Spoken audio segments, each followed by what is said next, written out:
علامہ صاحب جب سے ہوش سنبھالا ہے تب سے یہی سنا ہے کہ اللہ تعالیٰ سب کے ساتھ بھلائی کا خیر کا ارادہ فرماتا ہے. تو ایک شخص جو امیر کبیر ہے، جس کے پاس بہت ساری پراپرٹی، بینک بیلنس ہے، اس کے ساتھ تو بھلائی کا معاملہ ہوا.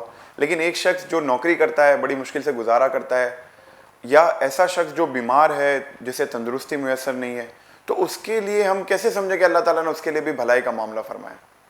بسم اللہ الرحمن الرحیم. سب سے پہلے یہ بات ذہن نشین رکھنی چاہیے کہ جس شخص کے پاس بظاہر مال و دولت ہو، پیسہ ہو، بینک بیلنس ہو، پراپرٹیز ہوں، لوگ بڑی عزت کی نگاہ سے دیکھتے ہوں، وہ پرسکون ہو یہ ضروری نہیں ہے. بہت سے لوگ بظاہر ان کے پاس سب کچھ ہوتا ہے لیکن فیملی میٹرز ہوتے ہیں، کچھ خارجی معاملات ہوتے ہیں، بڑے پریشان رہتے ہیں. ٹھیک ہے، ساری چیزیں ہوتی ہیں لیکن وہ چیزیں مزہ نہیں دیتی.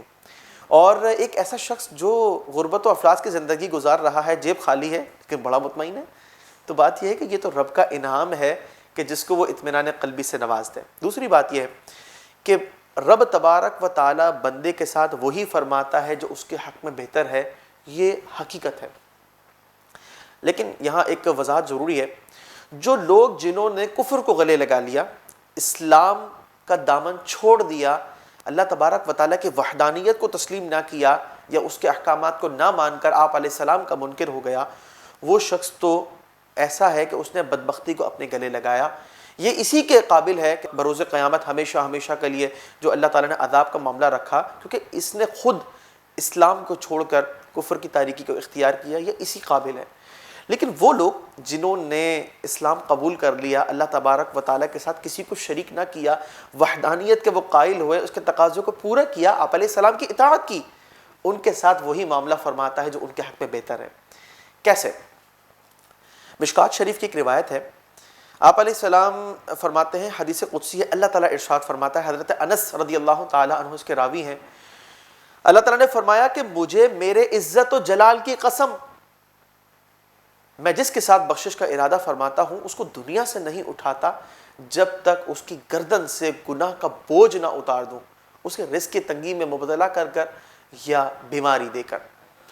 یعنی بات یہ ہے کہ جب بندہ زندگی گزارتا ہے، بہت سے لمحات کے اندر گناہ ہو جاتے ہیں، دانستہ یا نادانستہ، وہ توبہ بھی کر لیتا ہے، لیکن کچھ گناہ ایسے ہوتے ہیں جن کے بارے میں شعور ہی نہیں ہوتا کہ یہ گناہ ہو گیا، اور بندہ ان کی توبہ نہیں کر پاتا. اب وہ گناہ کیسے جڑیں گے؟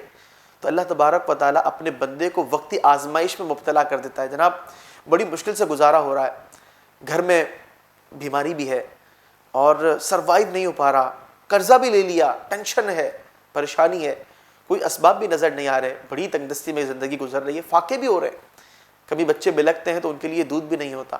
لیکن یہ تمام چیزیں جو ہیں ان گناہوں کا کفارہ ہیں کہ جو نادانستہ ہو گئے، اور یہ رب تبارک و تعالیٰ کا خاص انعام ہے. وجہ یہ ہے کہ آخرت کی پکڑ تو بہت سخت ہے. اللہ تعالیٰ دنیا کے اندر ان تکالیف کے اندر کہ جب وقت گزر رہا ہے نا، ٹھیک ہے، ان گزرتے وقت کے ساتھ ان تکالیف کو گزار دیتا ہے، بندہ صبر کرتا ہے اور ان گناہوں کا کفارہ ہو جاتا ہے، وہ گناہ مٹ جاتے ہیں، تو بندہ جو ہے وہ صاف ہو رہا ہے گناہوں سے. اللہ تبارک و تعالیٰ چاہے تو بلا حساب معاف فرما دے، لیکن اس نے اپنا یہ قانون بھی بنایا ہے کہ بسا اوقات وہ معافی اس طرح بھی عطا فرماتا ہے. اور ایک اور حدیث مبارکہ ہے، یہ ان لوگوں کے لیے بڑے تسکین کا سبب ہے جو اس وقت قسم پرسی کی حالت میں ہیں. آپ علیہ السلام کو خواب میں دکھایا گیا، بخاری شریف کی روایت ہے، آپ جنت کے دروازے پر کھڑے ہیں اور جو نیک مسلمان ہیں، مساکین و فقراء، وہ جنت میں داخل ہو رہے ہیں زیادہ مقدار میں. عمرہ جو ہے ان کو روکا گیا، فرمایا کہ 500 سال پہلے یہ غریب فقراء اور مساکین جو ہے یہ جنت میں جا رہے ہیں، 500 سال پہلے. تو یہ کتنا بڑا انعام ہے. یعنی دنیا کے اندر اگر وقتی طور پر وہ محروم بھی ہیں، دیکھیے چاہے آدمی کا لائف سٹائل کتنا ہی زبردست قسم کا ہو یا کتنا ہی عام سا ہو، وقت تو سب کا گزر رہا ہے. ایک آدمی جو ہے وہ اپنی زندگی جو ہے وہ ایسے گزار رہا ہے، بہت کم لوگوں کو ویسی زندگی نصیب ہے، لیکن اگر آپ اس کو پوچھیں تو وہ کہے گا عام زندگی ہے، ٹھیک ہے.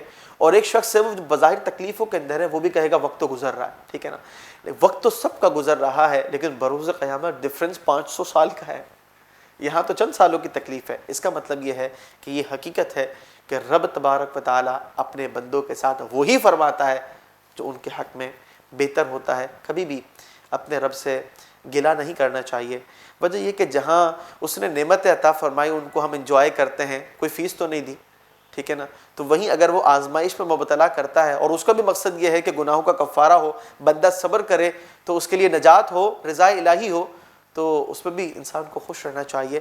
ہاں اللہ تعالیٰ سے یہ طلب کرنا چاہیے, اے اللہ دارین کی سلامتی اور عافیتیں ہمارا مقدر فرما. القلم Islamic Center under the supervision of Mufti Munibur Rahman Zida Majdoor.